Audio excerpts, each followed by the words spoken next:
السلام عليكم ورحمة الله وبركاته.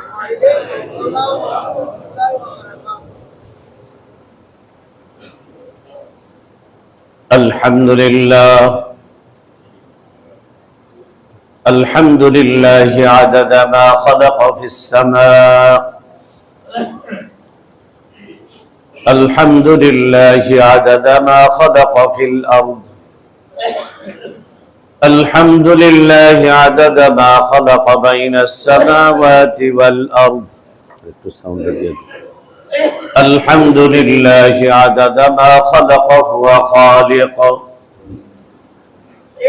ونشهد أن لا إله إلا الله وحده لا شريك له، لا ضد له ولا ند له ولا مثل له ولا مثيل له. ونشهد أن سيدنا وسندنا ونبينا وشفيعنا محمد صلى الله تعالى عليه وعلى آله وأصحابه وسلم تسليما كثيرا. أما بعد فأعوذ بالله من الشيطان الرجيم. بسم الله الرحمن الرحيم. ما كان محمد أبا أحد من رجالكم ولكن رسول الله وخاتم النبيين وكان الله بكل شيء عليما. وقال النبي صلى الله عليه وسلم: أنا والساعة كهاتين، وأشار بالسبابة والوسطى. وقال النبي صلى الله عليه وسلم: أنا خاتم النبيين، أنا آخر النبيين، وأنتم آخر الأمم، أو كما قال النبي عليه الصلاة والسلام. صدق الله مولانا العظيم، وصدق رسوله النبي الكريم، ونحن على ذلك من الشاهدين والشاكرين، والحمد لله رب العالمين. قال الله تبارك وتعالى في شان حبيبه ومحبوبه ومعشوقه: إن الله وملائكته يصلون على النبي يا أيها الذين آمنوا صلوا عليه وسلموا تسليما.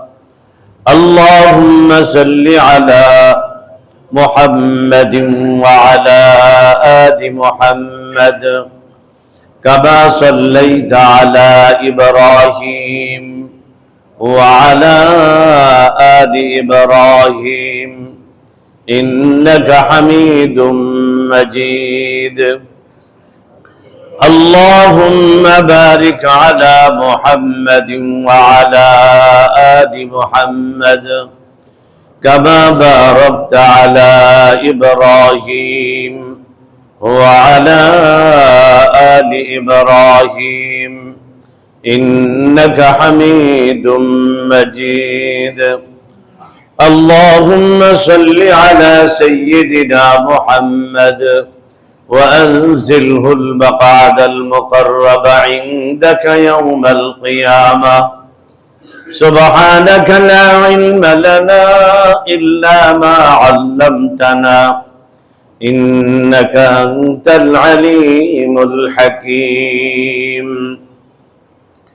رب اشرح لي صدري ويسر لي أمري واحلل عقدة من لساني يفقهوا قولي মুআজ্জাজ মুহতারাম সম্মানিত মুসল্লিয়ানে কেরাম,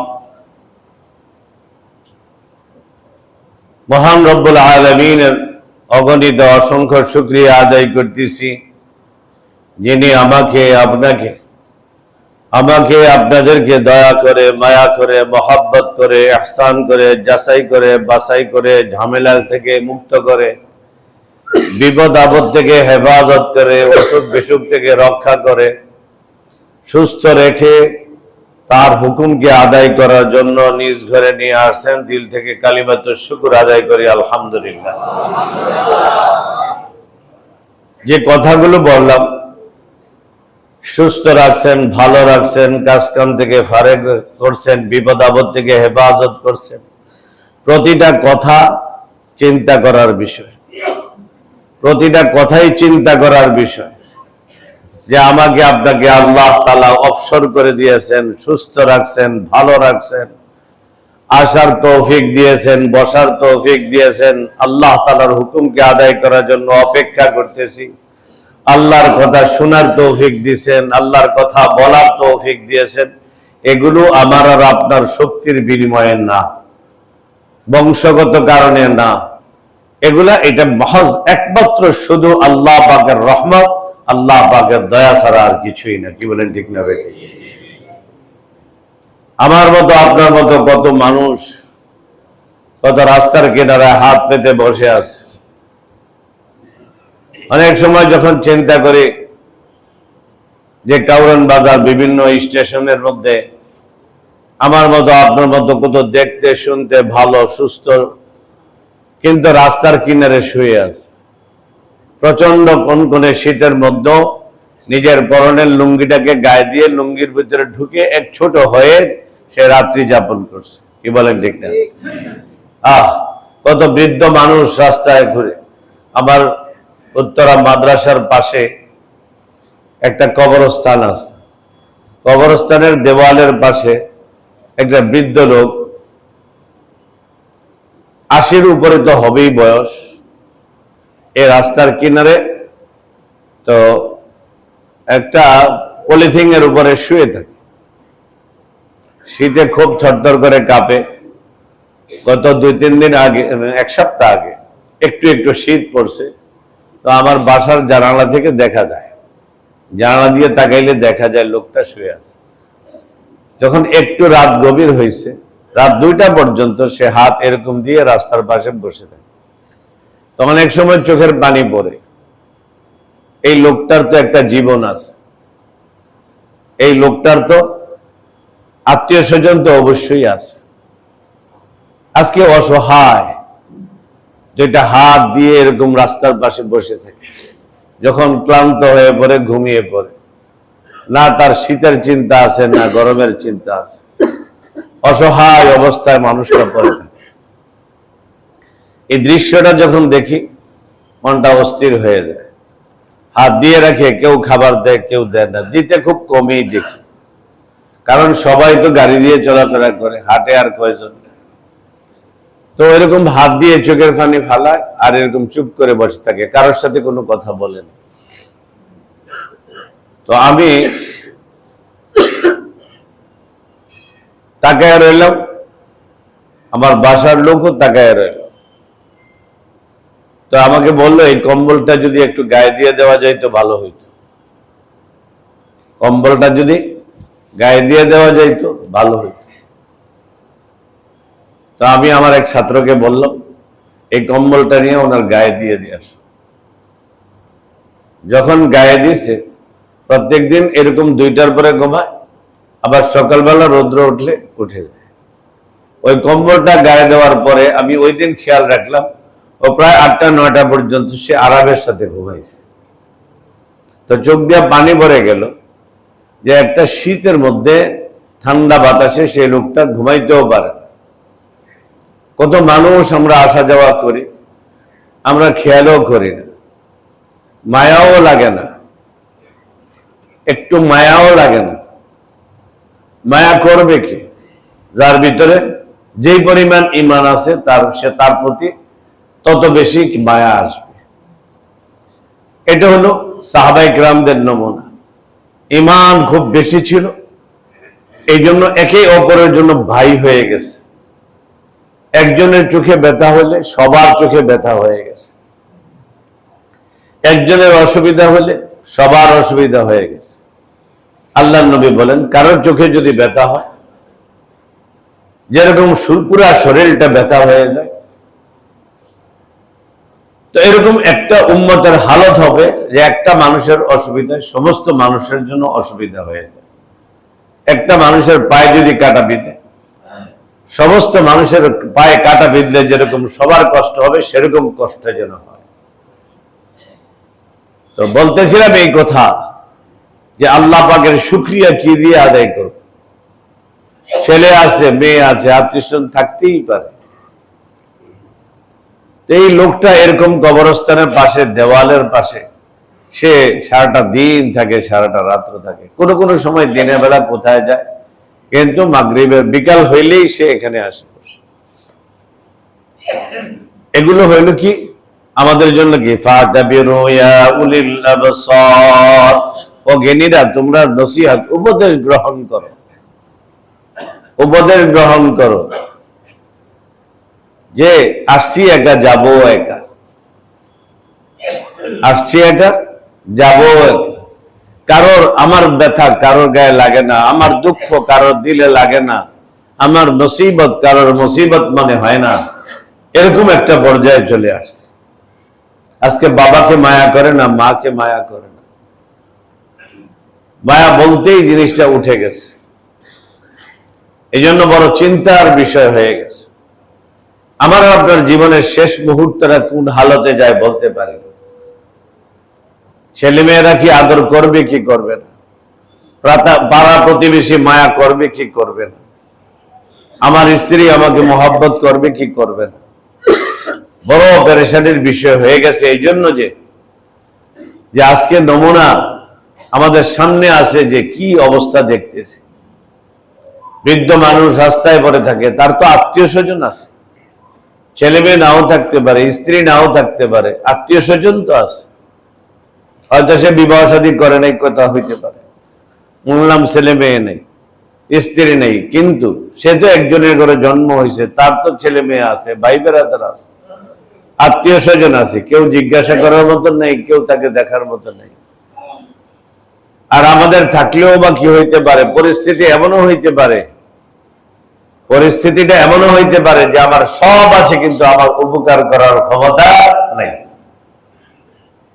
আপনারা দেখছেন অতীতে করোনার সময় সব আছে, কিন্তু একটু শান্তি চায়, শান্তির ব্যবস্থা করে দিতে বলে ডাক্তারকে, যে আমার থেকে আমার সমস্ত সম্পদ দিয়ে যাও, তবু আমাকে একটু শান্তির ব্যবস্থা করে দাও। এমন ইতিহাস আছে না নেই? নাম বললে চিনে ফেল। আইসিইউতে কত রকমের কথার আওয়াজ শোনা গেছে, পেপার পত্রিকায় খবরে কত কথা আসছে। ইন্তেকাল করলে নিজের বাসার সামনে থাক দূরের কথা, ওই গলি দিয়ে, ওই রাস্তা দিয়ে কাউকে যাওয়া, এই লাশ নিয়ে যাওয়াটা পর্যন্ত বন্ধ করে দিয়েছে। বলছিল সোয়াশুই টাচের দ্বারা হয়, এই জন্য দূরে দূরে দাঁড়াইতে হবে, কারোর গায়ে কেউ টাচ লাগতে পারবে না। রাস্তা দিয়ে আসলে ওই এলাকার দুই পাশের, রাস্তার দুই পাশের বাড়িগুলোতে করোনা ছড়িয়ে পড়তে পারে। কি বলেন? এরকম আলোচনা হয়েছে না? ছেলেকে মা দেখতে যায় নাই, বাবাকে ছেলে দেখতে যায় নাই, একটা করুণ পরিণতি হয়ে গেছে। এটা যে আবার আসবে না, হবে না, এরকম তো কোনো কিছু চিন্তাও করা যায় না। যেটা আল্লাহর পক্ষ থেকে আসছে, কিয়ামত পর্যন্ত থাকবে, এটা কখনো শেষ হবে না। ইমতিহান, পরীক্ষা। এই জন্য কথাগুলো চিন্তার বিষয়। অনেকে মসজিদ থেকে শুক্রবার দিন বাইরে বন্ধু বান্ধবের সাথে বলে গেছিলাম, জুমাটা পড়ে আসছে। এই কথাটা মুখের ভাষায়, শক্ত ভাষায় বলে, এই কথা দিল নরম হয়ে আসে না। আল্লাহ আমাকে আল্লাহর ঘরে নিয়েছে, আল্লাহর হুকুমকে আদায় করার তৌফিক দিয়েছে, আর আল্লাহ আমাকে এই শক্তিটা দিয়েছে। যদি আমার পক্ষ থেকে বলি, তাহলে অনেক কিছু আছে আমার ক্ষমতার বাহিরে। আমরা এখানে যারা আছি কেউ কি বলতে পারবো যে মসজিদ থেকে বাইর হয়ে কার সাথে আগে সাক্ষাৎ হবে? এইটাও তো বলতে পারি না, কি হবে সেটাও বলতে পারি না। তাহলে আসে এক একটা নিয়ামতের এক একটা কথার শুকরিয়া কি পরিমাণ আদায় করা যাইতে পারে, এই অতটুকু যোগ্যতা কি আমার আর আপনার আছে কি? আল্লাহ আমাকে সুস্থ রাখছেন, এইটার শুকরিয়া আদায় করব কি? আল্লাহ আমাকে ভালো মস্তিষ্কের সাথে চলার সুযোগ দিয়েছেন, সেটা কি আমার সুযোগ আছে কি? এই জন্য ভাই, যত বেশি আল্লাহ পাকের শুকরিয়া আদায় করতে থাকবো, তত বেশি আল্লাহ পাকের নিয়ামত আমার কাছে আসতে থাকবে। লাইন শাকারতুম লাযিদান্নাকুম, লাইন শাকারতুম লাযিদান্নাকুম ওয়া লাইন কাফারতুম ইন্না আযাবি লাশাদীদ। আল্লাহ বলেন শুকরিয়া আদায় করবা, আমি নিয়ামত বাড়িয়ে দেব। আমার নিয়ামতের শুকরিয়া আদায় করবা না, তাহলে আমি শাস্তি দিব। ইন্না আযাবি লাশাদীদ, আমার শাস্তিটা বড় কঠিন। আমরা কঠিন শব্দটাই বলতে পারবো, কঠিনের অবস্থাটা কি হবে সেটা আমি আর আপনি বলতে পারবো। যদি কোরআনে কারীমের একটি আয়াতের দিকে তাকাই, সূরা নিসার একটি আয়াত আছে, শাস্তির সামান্য একটা নমুনা চিন্তা করলে বুঝতে পারো। আল্লাহ তাআলা বলেন, ইন্নাল্লাযীনা কাফারু বিআয়াতিনা সাওফা নুসলিহিম নারা কুল্লামা নাদিজাত জুলুদুহুম বাদদালনাহুম জুলুদান গায়রাহা লিয়াযুকুল আযাব। আল্লাহ তাবারক ওয়া তাআলা বলেন, নিশ্চয় যে সমস্ত লোকেরা কুফরি করে, আমার হুকুমকে প্রত্যাখ্যান করে, আমার হুকুমকে মানে না, আমাকে মানে না, সাওফা নুসলিহিম নারা, তাদেরকে আমি জাহান্নামের আগুনের মধ্যে প্রবেশ করাইয়া দেব। কুল্লামা নাদিজাত জুলুদুহুম বাদদালনাহুম জুলুদান গায়রাহা,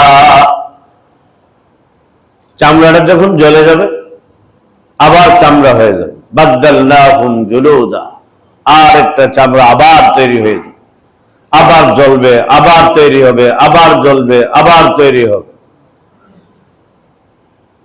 একদিনে 70,000 বার চামড়া জ্বলবে আর হবে। একটা আগুন, দুনিয়ার আগুন যদি সামান্য একটু যদি গায়ে লাগে, চামড়া লাগার সাথে সাথে ঠোসা পড়ে যায়, একদম সামান্য আগুনের অ্যাকশন। যদি একদম জ্বলে ছাই ছাই হয়ে যায়, গোস্ত থাকবে, চামড়া জ্বলবে। চামড়াও কি সাধারণ চামড়া? 70 গজ মোটা চামড়া। কয় গজ? 70 গজ। 140 হাত মোটা একটা জাহান্নামের চামড়া, নিম্নমানের চামড়া হবে। বডি কত বড় হবে? কারণ শাস্তি যেহেতু বেশি বড়, তার শরীর দেহ গঠনটাকেও আল্লাহ বানাবে তত বড়। কেন? আল্লাহ বলেন লিয়াযুকুল আযাব, শাস্তির মজা দেখাইবার জন্যই আমি এই কাজটা করব।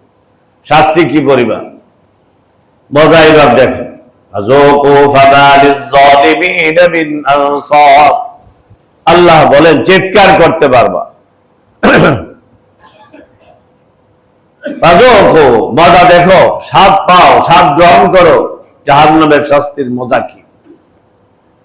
ফামা লিয-যালিমিন, জালেমদের জন্য নাই কি নাই, কোনো সাহায্য নাই। এই একটা বিষয় যদি আমি আর আপনি চিন্তা করি,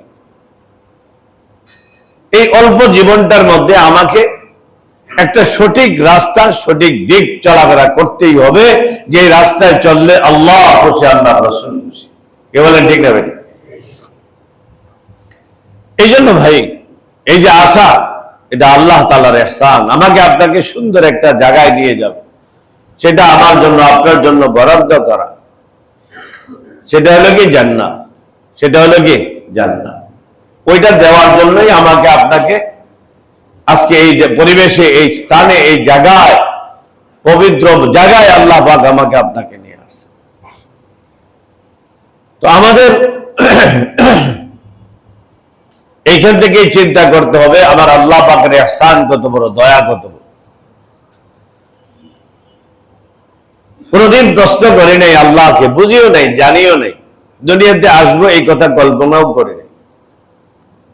আল্লাহ পাক সুবহানাহু ওয়া তাআলা আদম আলাইহিস সালাতু ওয়াস সালামকে তৈরি করার পরে আদম আলাইহিস সালাতু ওয়াস সালামের ঘরে যত সন্তান হবে সব সন্তানদেরকে আল্লাহ পাক রূহ জগতে বাহির করছে।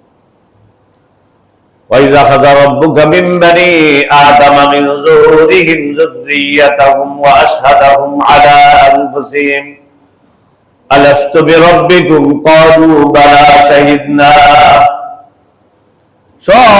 সবাইকে বাহির করে জিজ্ঞাসা করছে, তো তোমাদের রব কি আমি না? তো আমরা সবাই বলছি কলু, সবাই বললো হ্যাঁ হ্যাঁ আপনি আমাদের রব।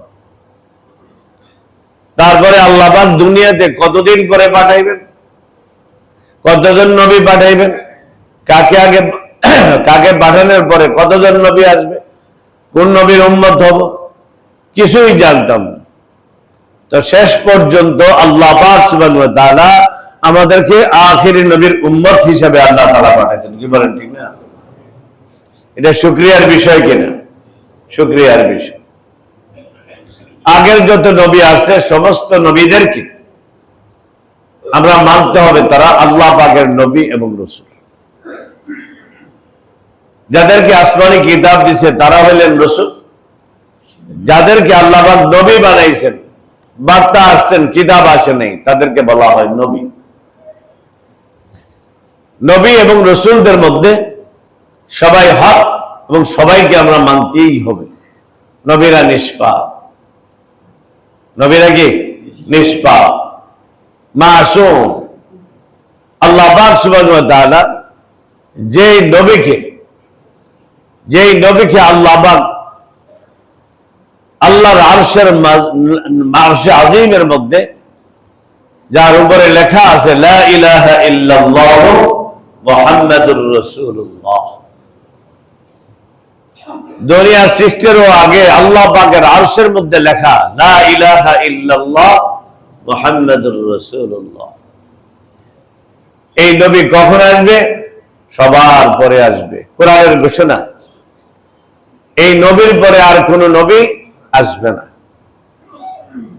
কোরআনের 150টা আয়াতের দ্বারা প্রমাণিত আমাদের নবী শেষ নবী।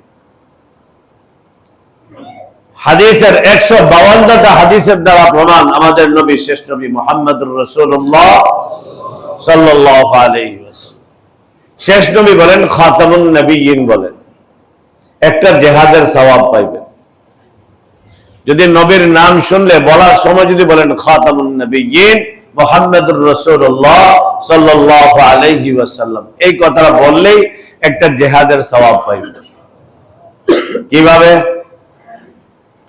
একদল মানুষ আছে বর্তমানে, আল্লাহ নবী সাল্লাল্লাহু আলাইহি ওয়াসাল্লাম ভবিষ্যৎবাণী দিয়ে গেছে আমার উম্মতের মধ্যে 30 জন, অন্য রেওয়ায়াত আছে 27 জন মিথ্যাবাদী, নবী হওয়ার দাবিদার, নবী হবেন এই কথা দাবি করবে সে আমি নবী, এরকম মিথ্যা দাবিদার নবুয়তের দাবি করবেন কয়জন? 30 জন। অন্য রিওয়ায়াতে আছে 27 জন, তার মধ্যে 4 জন মহিলা, তার মধ্যে 4 জন কি মহিলা। ইতিহাস অনেক নবীর জামানায় নবুয়তের দাবি করছেন মুসাইলামাতুল কাজ্জাব। মুসাইলামাতুল কাজ্জাব নবুয়তের দাবি করছেন, নবীর জামানায় নবী দুনিয়াতে থাকতেই তাকে ফিনিশ করে দেওয়া হয়েছে। কেউ যদি নবী দাবি করে তাকে কতল করা ওয়াজিব, তাকে কতল করা কি ওয়াজিব। এখন যে ঝড় তুফান চলছে আমাদের এই বর্তমানে, সেটা হলো কাদিয়ানি ফেতনা, গোলাম আহমদ কাদিয়ানি। এই ফেতনাটা হলো সবচেয়ে বড় ফেতনা। এই জমানার মধ্যে, এই ফেতনার মধ্যে আমরা এখন ডুবে গেছি। সাধারণ মুসলমানরাও ধোঁকা খেয়ে যাইতেছে। কারণ কি?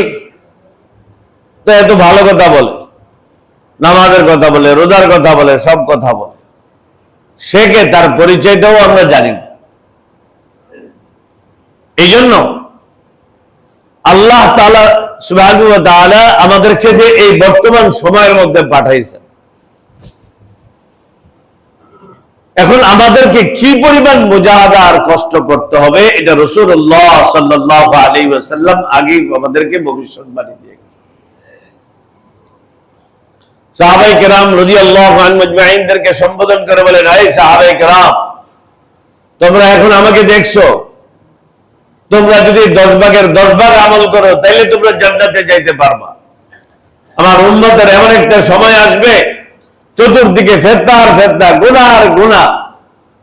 ওই সময় যদি সে গুনাহ থেকে বেঁচে থাকে তো জিহাদের সওয়াব পাবে। তারা কি পাবে? জিহাদের সওয়াব পাবে, গুনাহ থেকে বেঁচে থাকে। আমি একটা কথা বলেছিলাম, কেউ যদি বলে খাতামুন নবিয়্যিন মুহাম্মদুর রাসূলুল্লাহ, একটা জিহাদের সওয়াব পাবে। কেন? যারা নবীকে শেষ নবী মানে না, তাদের বিরুদ্ধে কথাটা যায়। জবানের দ্বারা পরিষ্কার ঘোষণা করে দিতেছি, আমাদের নবী মুহাম্মদুর রাসূলুল্লাহ সাল্লাল্লাহু আলাইহি ওয়াসাল্লাম খাতামুন নবিয়্যিন। যারা রাসূল করিম সাল্লাল্লাহু আলাইহি ওয়াসাল্লামকে শেষ নবী মানে না, তাদের গায়ে আগুন জ্বলে যখন বলা হয় খাতামুন নবিয়্যিন। এই জন্য তার বিরুদ্ধে যেহেতু আপনি কথা বলতেছেন, আওয়াজ উঠাইলেন, এই জন্য আপনাকে আল্লাহ পাক একটা জিহাদের সওয়াব দিয়ে দিবেন। এই জন্য আমরা সবাই এখন সব সময় নবীদের নাম বলার সময়, শোনার সময়, যখন নবীর নাম শুনলে দুরূদ শরীফ পড়বো, আগে বলে দিব খাতামুন নবিয়্যিন মুহাম্মদুর রাসূলুল্লাহ সাল্লাল্লাহু আলাইহি ওয়াসাল্লাম। পার্বতে আমলটা করতে এখন বেশি বেশি কথা বলতে হবে, কারণ শেষ নবী মুহাম্মদুর রাসূলুল্লাহ সাল্লাল্লাহু আলাইহি ওয়াসাল্লাম ওনার ইজ্জত নিয়ে যখন টানাটানি, ওনার নবুয়তের সিংহাসন নিয়ে যখন টানাটানি, ওনার নবুয়তের ব্যাপারে যখন টানাটানি, কোন জররা পরিমাণ ঈমানওয়ালা এই কথা বরদাস্ত করতে পারবে না, আমার নবীর সিংহাসনকে অন্য কেউ কেড়ে নেওয়া। কি বলেন, ঠিক না বেটি? এই জন্য আমাকে আপনাকে সোচ্চার হইতে হবে। একটা মানুষ নামাজ না পড়তে পারে, রোজা না রাখতে পারে, হয়তো সে ধোঁকায় পড়ে আছে, কিন্তু আমরা অতীতে দেখেছি যখন আমাদের নবীর শানে কোনো কথা বলে, তখন সেটা সাধারণ জনগণ, মুসলমানও সেটা বরদাস্ত করতে পারে না। কি বলেন, ঠিক না? আমাদের ইমানের চেতনাটা এই পরিমাণ হওয়া দরকার। আপনারা জানেন, বহুত বছর যাবত আমাদের দেশের মধ্যে কাদিয়ানীদেরকে অমুসলিম ঘোষণা করার জন্য বহুত চেষ্টা চলতেছে, বহুত সভা সমিতি সম্মেলন হইতেছে, কিন্তু এটা এখনো সরকারিভাবে এই ডিক্লারটা দেওয়া হয়নি। বরঞ্চ সারা বিশ্বের 40টা মুসলমান কান্ট্রি, মুসলিম কান্ট্রির মধ্যে তার অমুসলিম ঘোষণা করে দেওয়া হয়েছে, কিন্তু আমাদের দেশে এখনো সেটা হয়নি। এটা অত্যন্ত দুঃখজনক, পরিতাপের বিষয় যে এটা আমরা এখনো এত মুসলমান থাকা সত্ত্বেও আমাদের এই ইমানের দাবি, আমাদের এই দাবিটাকে আমরা পূরণ করতে পারতেছি না। এই জন্য আরেকটা চেষ্টা, আগামী শনিবার, আগামী দিন এই দাবি জানাইবার জন্য, কাদিয়ানীদেরকে অমুসলিম ঘোষণা করার জন্য, এই দাবিতে সোহরাওয়ার্দী উদ্যানে আগামী দিন সকাল 9টা থেকেই একটা আন্তর্জাতিক মহাসম্মেলন শুরু হয়েছে। সারা বিশ্বের মানুষের, বিশ্বের অনেক রাষ্ট্র থেকেই বড় বড় উলামায়ে কেরামগণ, শীর্ষস্থানীয় আলেম ওলামাগণ চলে আসে। সারা বিশ্বের মধ্যে এখন ইসলামিক স্কলার যারা আছেন, আল্লামা তকি উসমানী সহ সব দেশ থেকে মেহমানরা চলে আসেন এই কথার জন্য যে গোলাম আহমদ কাদিয়ানী একটা মিথ্যাবাদী নবুয়তের দাবি করছেন, সেটা হচ্ছে 1 নম্বর মিথ্যাবাদী। তাকে কাফের বলে ঘোষণা দেওয়া এবং তার সমর্থক যারা আছে তাদেরকে কাফের বলে ঘোষণা দেওয়া, এটা ওয়াজিব হয়ে গেছে। অনেকে প্রশ্ন করতে পারেন যে তাদেরকে কাফের বলবো, তাহলে তারা কি কোথায় থাকবে, কোথায় যাবে? এত সংখ্যা মানুষ, তারা কাদিয়ানি হয়ে গেছে, তারা কোথায় যাবে? তারা আমাদের দেশেই থাকবে। কিন্তু মুসলমান শব্দটা ব্যবহার করা, এটা আমাদের মেনে নেওয়া সম্ভব না কিছুতেই। কি বলেন, ঠিক না? তারা মুসলমান হিসেবে পরিচয় দিয়ে থাকতে পারবে না। তারা মুসলমানের কবরস্থানে তাদেরকে দাফন দেওয়া যাবে না। মুসলমানের মেয়েদেরকে তাদের সাথে বিবাহ দেওয়া যাবে না। অর্থাৎ সে যখন কাফের হয়ে যাবে, মুসলমানের যে সম্পর্কগুলো আছে সেই সম্পর্কগুলো তারা বঞ্চিত হবে অন্যান্য অমুসলিমদের মতো। তারা থাকবে, হিন্দুরা থাকে, বৌদ্ধরা থাকে, খ্রিস্টানরা থাকে, তারাও আমাদের দেশে এরকম থাকবে, কিন্তু মুসলমানের নাম নিয়ে তারা চলতে পারবে না, মুসলমানদেরকে ধোঁকা দিতে পারবে না। এইটাই হলো আমাদের দাবি। গোলাম আহমদ কাদিয়ানী, আমরা এত কঠোর হইলাম কেন? রাসূল করিম সাল্লাল্লাহু আলাইহি ওয়াসাল্লামের হাদিস 152টা হাদিসের মধ্যে পরিষ্কার পাওয়া যায় আমাদের নবী, শেষ নবী, খাতামুন নবিয়্যিন মুহাম্মদুর রাসূলুল্লাহ সাল্লাল্লাহু আলাইহি ওয়াসাল্লাম 150টা আয়াতের দ্বারা পরিষ্কার যে রাসূল করিম সাল্লাল্লাহু আলাইহি ওয়াসাল্লাম হলেন কি? শেষ নবী। সরাসরি আল্লাহর কোরআনে আল্লাহ তাআলা বলতেছেন, মা কানা মুহাম্মাদুন আবা আহাদিম মির রিজালিকুম ওয়ালাকিন রাসূলুল্লাহি ওয়া খাতামান নাবিয়্যিন। শেষ নবী তিনি। এই কথা আল্লাহ পরিষ্কার ঘোষণা করে দিয়েছে। আল্লাহর ঘোষণার পরে আর কোন ঘোষণা আসতে পারে? আমাদের নবী মুহাম্মদুর রাসূলুল্লাহ সাল্লাল্লাহু আলাইহি ওয়াসাল্লাম তিনি ফরমান, আনা ওয়াসাআতু কাহাতাইন, আমি এবং কিয়ামত পাশাপাশি। কিরকম পাশাপাশি? ওয়া আশারা বিস-সাবাবাতি ওয়াল উসতা, এই শাহাদাত আঙ্গুল আর এই পাশের আঙ্গুল, বড় আঙ্গুল, দুইটা আঙ্গুল একসাথে করে উঠাইয়া দেখাইয়া দিয়েছেন, এরকম পাশাপাশি। অর্থাৎ আমার পরে আর কোন নবী নাই, আমার পরেই হবে কিয়ামত, আমার পরেই হবে কি? কিয়ামত। রাসূল করিম সাল্লাল্লাহু আলাইহি ওয়াসাল্লাম নিজে বললেন, আনা খাতামুন নাবিয়্যিন লা নাবিয়্যা বাদি, আমি শেষ নবী, আমার পরে আর কোন নবী নাই। নবীর পরে নবী নাই, নবীর পরে আর কোন কি নেই? আমাদের নবীর পরে আর কোন নবী নাই। এটা আমাদের প্রত্যেকের আকীদা, প্রত্যেকের বিশ্বাস, প্রত্যেকের ঈমান এই কথার উপরে যে আমাদের নবীর পরে আর কোন নবী নাই। কেউ নবুয়তের দাবি করলে তাকে কতল করা ওয়াজিব। কেন? সে একটা হলো নবুয়তের দাবি করছে, এবং সে যে জঘন্য কাজগুলো করছেন, যে জঘন্য কথাগুলো বলছেন, সেটা সাধারণ মুসলমান, কোন কাফের মুশরিকও সেটা মেনে নেন। যেমন তিনি বলেন, আল্লাহ তাবারক ওয়া তাআলা সমস্ত মানুষকে বানাইছেন, আল্লাহ তাবারক ওয়া তাআলা সমস্ত মানুষকে বানাইছেন মানুষের বীর্য দিয়ে, আর আল্লাহ আমাকে বানাইছেন আল্লাহর বীর্য দিয়ে। নাউজুবিল্লাহ। প্রতিটা কথার দলিল পৃষ্ঠা নম্বর সহ দিতে পারো। কারোর যদি অসুবিধা হয়, প্রশ্ন থাকে, আমার কাছে চাইতে পারবে। গোলাম আহমদ কাদিয়ানী তিনি বলেন, আল্লাহ আমার কাছে ওয়াহী পাঠাইছে যে তুমি আমার সন্তানের মতো, তুমি আনতা কাওয়ালাদি, তুমি আমার সন্তানের মতো। আল্লাহর সন্তান আছে না নাই? কুল হুয়াল্লাহু আহাদ আল্লাহুস সামাদ লাম ইয়ালিদ ওয়া লাম ইউলাদ। লাম ইয়ালিদ, তিনি কারোর কাছ থেকে জন্ম নেন নাই, কাউকে জন্মও দেন। তাহলে সূরা ইখলাস পুরো 114টা সূরার মধ্যে একটা সূরা যেটার মধ্যে শুধু একমাত্র আল্লাহ তাআলার এই কথা, আল্লাহ পাক সুবহানাহু ওয়া তাআলার পরিচয় আল্লাহ পাক দিয়ে দিয়েছে। লাম ইয়ালিদ ওয়া লাম ইউলাদ, সে কাউকে জন্ম দেন নাই আর কারোর কাছ থেকে জন্ম নেন। ইহুদিরা বলে ইন্নাল মালাইকাতা বানাতুল্লাহ। ইহুদিরা কি বলে? যত ফেরেশতারা আছে সব আল্লাহর মেয়ে, সব আল্লাহর মেয়ে। ওয়াকালাতিল ইয়াহুদ উযাইর ইবনুল্লাহ।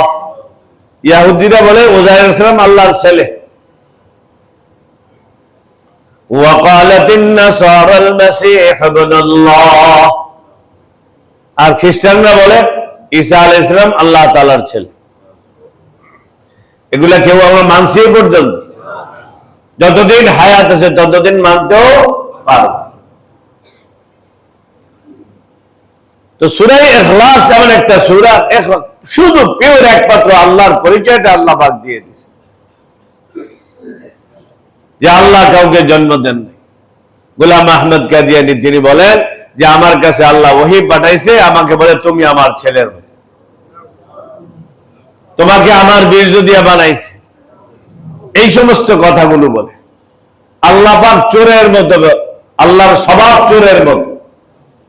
বলেন না নাউজুবিল্লাহ? এত আস্তে কেন?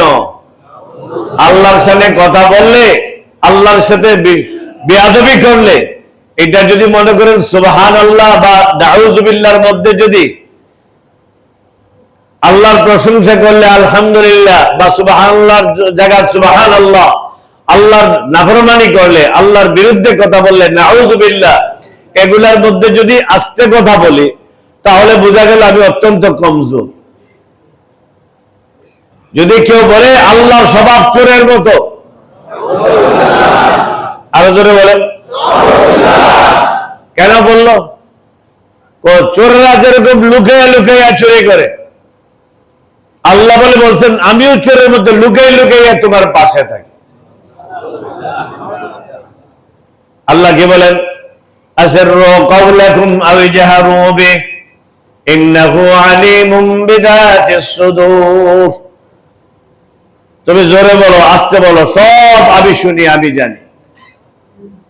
আল্লাহ বললেন আমি তোমাদের পাশে আছি। চোরের মতো এই শব্দটা কোত্থেকে পাইলা? এত বড় ডাকাতি কোথায় পাইলা? এত বড় সাহস কোথায় পাইল? সে বলে চোরের নেই, আল্লাহর স্বভাব চোরের মতো। এটাকে কোন মুসলমান সহ্য করতে পারে? সে নবুয়তের দাবি করে, তার কাছে ওয়াহী আসছে, তার কাছে ওয়াহী আসছে এই কথা। আল্লাহ তাবারক ওয়া তাআলা তাকে তার বীর্য দিয়ে, তার মনি দিয়ে তাকে বানাইছেন। আল্লাহ তাআলা কার সাথে মেলামেশা করছেন? নাউজুবিল্লাহ। কত বড় কথা! আল্লাহ বলেন ওয়ালাম ইয়াকুল্লাহু কুফুয়ান আহাদ। আমার বরাবর কেউ নেই, আমার কেউ নেই, আমি হইলাম ওয়াজিবুল ওজুদ, আমি এক, আমার সাথে আর কোনো কি নেই, আর আমার সাথে কোনো শরীক নেই। আজকে আমার স্ত্রী বানাইলো কাকে, বা তা সে কার ঘর থেকে জন্ম হইল? আল্লাহ তাআলার স্ত্রী তাকে বানাইলো। নাউজুবিল্লাহি মিন যালিক। এই জন্য আমাদের একটু চিন্তা ভাবনা করার দরকার, ইমানের পরিচয় দেওয়ার দরকার। আগামী দিন এই কথার পরিচয়, সকাল থেকে ঘর থেকে বাইরে হয়ে যাওয়া খতমে নবুয়তের দাবিতে, খতমে নবুয়তের দাবিতে আমার নবী, শেষ নবী, আখিরি নবী, খাতামুন নবিয়্যিন রাহমাতুল লিল আলামিন মুহাম্মদুর রাসূলুল্লাহ সাল্লাল্লাহু আলাইহি ওয়াসাল্লামের নবুয়তের সিংহাসন যে ব্যক্তি নিজের মুখে দাবি করে এবং দখল করতে চায় তাদের লোকেরা, সেই সিংহাসনকে ভেঙে চুরে তাদেরকে কবরের উপরে ফতোয়া দিয়ে কাদের বলে আখ্যায়িত করে তাদেরকে এই দেশে থাকার অনুমতি দেওয়া যাবে, কিন্তু মুসলমানের পরিচয় দিয়ে থাকতে পারবে না, পারবে না, পারবে না। তাদের গির্জাগুলো ইবাদতগাহ হিসাবে বলে প্রশ্নই আসে না ইবাদতগাহ। আমরা দেখছি পঞ্চগড় থেকে নিয়ে ওই সমস্ত অঞ্চলগুলো যেগুলো আছে, এত মুসলমানের ছেলেদেরকে আহমদিয়া গ্রুপ বানাইতেছে, আহমদিয়া বানাইতেছে, কল্পনাও করতে পারবেন কি পরিমাণ কাদিয়ানি বানাইতেছে, কি পরিমাণ কাদিয়ানি হয়ে যাইতেছে। তারা গোলাম আহমদ কাদিয়ানিকে নবী মানে। আমরা যখন গেলাম সফরে বিভিন্ন জায়গায় গেলাম, বিভিন্ন অঞ্চলে গেলাম। যাওয়ার পরে এত মুসলমানদের কলিজার টুকরা সন্তানদেরকে ঘর থেকে নিয়ে তাদের স্কুল, তাদের মাদ্রাসার নাম দিয়ে অনেক স্কুল করছে, অনেক এরকম গির্জা বানাইছে, যেগুলোর মধ্যে নিয়ে মুসলমানদেরকে কাদিয়ানি বানাইতেছে। সরল মুসলমানদের পিছনে শ্রম, টাকা পয়সা সব খরচ করে তারা এইভাবে কাদিয়ানি বানাইতেছে। কিন্তু আল্লাহ তাআলা আমাদেরকে হেফাজত করছেন, কিন্তু ওই লোকগুলোকে, ওই মানুষগুলোকে তো হেফাজত করার প্রয়োজন আছে কিনা বলেন? আজকে আমাদের ইমানের দাওয়াত তাদের কাছে পৌঁছাইতে হয়, তাদেরকে বুঝাইতে হয়। তাদের সব কিছু আজকে শেষ হয়ে যাইতেছে, বিলীন হয়ে যাইতেছে। এই জন্য আমার আপনার ব্যথা আসার দরকার এবং এই কথা স্পষ্ট হওয়ার দরকার। এই কথা স্পষ্ট হওয়ার দরকার যে কাদিয়ানিরা এই দেশে মুসলমানের নাম দিয়ে বিভিন্ন প্রতিষ্ঠান, বিভিন্ন ব্যবসা প্রতিষ্ঠান, বিভিন্ন এনজিও সব করে কিভাবে মুসলমানদেরকে গ্রাস করা যায় এবং খতমে নবুয়ত, আমার নবী শেষ নবী, এই কথাটা যেন দুনিয়াতে এটার প্রচার প্রসার না থাকে, তার যত রকমের মিশন আছে সবগুলো মিশন তারা চালাইয়া দিতেছে, আমরা বুঝতেছি। এই জন্য আমাদের একই দাবি থাকবে আগামী দিন, চলো চলো ঢাকা চলো, চলো চলো ঢাকা চলো। এখানে যদি গোলাম আহমদ কাদিয়ানি কাফের বলেন, গোলাম আহমদ কাদিয়ানি কি কাফের? কাফের এই কথা বলেন, কাফের বলেন, গোলাম আহমদ কাদিয়ানি কাফের এই কথা বলার জন্য বললে, যদি না বলে সেও কাফের হয়ে যাবে। এই জন্য সে কাফের সমর্থন করতেছে। গোলাম আহমদ কাদিয়ানি কি? সবাই একবার বলেন কি? গোলাম আহমদ কাদিয়ানি কাফের। যারা তাদেরকে সমর্থন করবে তারাও কাফের, যারা সমর্থন করবে তারাও কাফের। আমার নবীর শানে, আমার নবীর সিংহাসন, নবীর যখন ইসলামের দাওয়াত দিলেন, নবুয়তের দাবি করলেন, ১৫০০ সাহাবায়ে কেরাম রাদিয়াল্লাহু আনহুম আজমাইন শাহাদাত বরণ করলেন। এই জন্য যে নবীর খতমে নবুয়তকে, নবী আখিরি নবী, এই কথাকে জমিনে বাস্তবায়ন করার জন্য আল্লাহ তাআলার হুকুমে, আল্লাহর আদেশে যখন পরিচয় দিয়ে দিলেন এটাই হলো শেষ নবী, এই কথার কারণে তারা ঈমান এনে নবীর জন্য ১৫০০ সাহাবায়ে কেরাম শাহাদাত বরণ করলেন। আজকে এই বর্তমান জমানায় আমাদের একটাই দাবি থাকবে, ১৫০০ নয়, যদি সমস্ত মানুষের রক্ত যদি ঝরাইতে হয়, সেই রক্ত ঝরাইয়া হলেও এই জমিনের মধ্যে খতমে নবুয়তের সিংহাসন মুহাম্মদুর রাসূলুল্লাহ সাল্লাল্লাহু আলাইহি ওয়াসাল্লামের জন্য, আমরা এটাকে ঠিক রাখার জন্য, সিংহাসনের জায়গায় রাখার জন্য আমাদের জান প্রাণ মাল দিয়ে আমরা চেষ্টা করবো কি করবো না? এই জন্য আগামী দিন আমরা সবাই এই কথার জন্য প্রস্তুত থাকি, আমাদের সবাই শরীক হইতো। কোন গুনার কাছে যদি আমার দ্বারা দল বাড়ি হয়, আমি ওই গুনার শরীক আমিও হইলাম। মনে করেন হিন্দুদের পূজার একটা দল যাইতেছে, এখানে আমিও রাস্তা দিয়ে যাইতেছি, এই দল আমার সামনে চলে আসছে, আমি ওইদিকে যাবো, দল ওইদিকে যায়। এখন একজন মোমেনের কাজটি, ওই মোমেন দাঁড়ায় যাবে, ওই মোমেন কি করবে? দাঁড়িয়ে যাবে, তাদের সাথে হাঁটবে না। এই জন্য যে একজন মানুষের কারণে এই দলটাকে আরেকটু বড় দেখা গেছে। যদি কেউ ইচ্ছাকৃতভাবে হাঁটে তাহলে তার জন্য কবিরা গুনাহ হবে। কেন? একটা কুফরের কাজের জন্য যাইতেছে, আমি মুসলমান, তার সাথে শরীক দেখা গেল। এই জন্য মুসলমানের জন্য উচিত সেখানে দাঁড়ায় যাবে, ওই দলটা যখন চলে যাবে তখন সে পরে যাবে। দল ভারী করলে যেরকম গুনাহ, তাই যদি খতমে নবুয়তের ব্যাপারে যখন ডাক দেওয়া হয়েছে, এখন আমি আর আপনি যদি কিছুই না বুঝে দলের সাথে চলি, কিয়ামতের ময়দানে রাসূল করিম সাল্লাল্লাহু আলাইহি ওয়াসাল্লাম খাতামুন নবিয়্যিন, তিনি যদি এই কথা বলে, আমার নবুয়তের সিংহাসন নিয়ে যখন কারাকারি করলো, তোমরা কেন ঘরে বসে রইলা, তোমরা কেন এই দলের সাথে চলে দলকে ভারী করলো না, এই প্রশ্ন যদি করা হয়, তাহলে আপনার জবাব কি বলে? যে নবীর সুপারিশের ছাড়া আমি জান্নাতে যেতে পারবো, যে নবীর শাফাআত লাগবে, ওই নবীর সামনে তো আমার একটা কথা বলার সুযোগ আছে।